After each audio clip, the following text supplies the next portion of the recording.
Bapak Ibu, Saudara yang diberkati Tuhan, hari-hari ini kita melihat bagaimana banyak sekali orang mengalami yang namanya tekanan hidup dalam kehidupan mereka.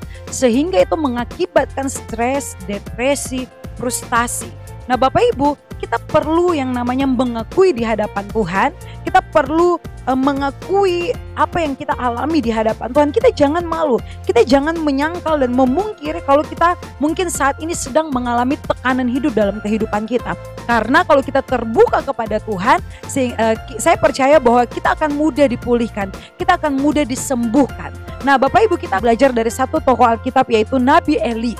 Pada waktu itu di dalam 1 Raja-Raja 19 ayat yang keempat sampai yang ke-8, kita tahu bersama waktu itu Elia sedang berada di padang gurun.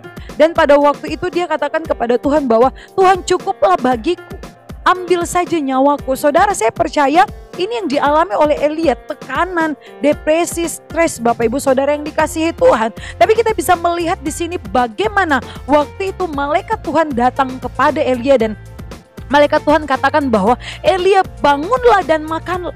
Bangunlah dan makanlah. Dan pada waktu itu malaikat Tuhan menyediakan kepada dia roti bakar dan air yang ada di dalam kendi.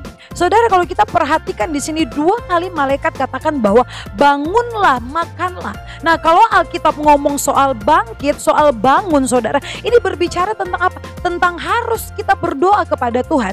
Kita harus datang kepada Tuhan, saudara yang dikasihi Tuhan. Berbicara soal roti bakar ini berbicara soal kasih Allah dan pengorbanan Yesus di atas kayu salib.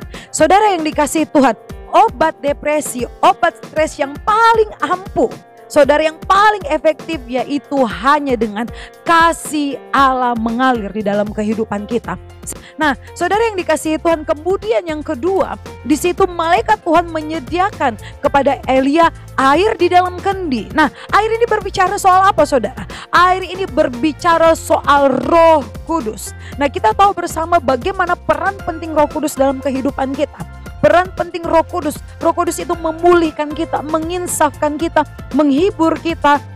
Dan saya percaya Bapak Ibu, ketika kita mungkin berada dalam padang gurun, saudara yang dikasihi Tuhan, kita tidak akan mampu, saudara. Kita mungkin tidak akan sanggup, apalagi pada waktu itu Elia hanya seorang diri. Dan saya percaya dia mengalami tekanan yang luar biasa, sehingga dia katakan kepada Tuhan, Tuhan, ambil saja nyawaku.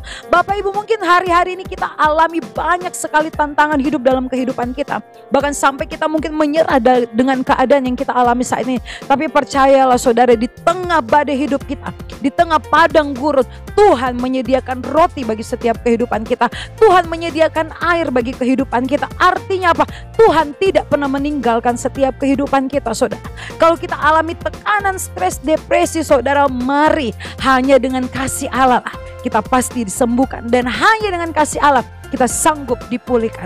Untuk itu Bapak Ibu Saudara yang diberkati Tuhan, mari terus andalkan Tuhan di dalam setiap kehidupan kita. Kalau kita pakai kekuatan kita sendiri, kita tidak akan mampu. Untuk itu terus percaya, berharap hanya kepada Tuhan, dan saya percaya pemulihan pasti terjadi bagi setiap kehidupan kita. Puji bagi nama Tuhan. Tuhan Yesus memberkati.